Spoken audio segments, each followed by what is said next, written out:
কম্পিটিশনে এসেছি। আমাদের রেসিপি ছিল সোয়াবিন।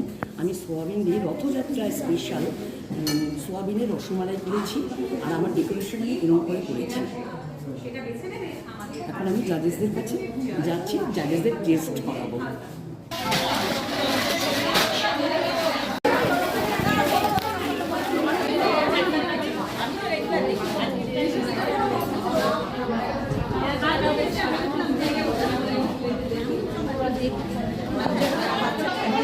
দেখো, বিজলি গ্রিলতে আমরা কম্পিটিশনে এসেছি, কিন্তু নেসলে আসলো। নেসলে এসে আমাদের কি সুন্দর খাবার দিল।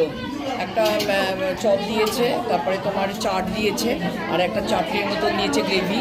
প্রত্যেকবার নেসলে এসে আমাদের ভীষণ ভালো ভালো খাওয়ায়, কিন্তু আমরা কিন্তু বিজলি গ্রিলে বসে আছি কিন্তু, আর নেসলে আমাদের খাবার দিল। দেখো, সবাইকে দিচ্ছে, সবাই খাচ্ছে। দেখি না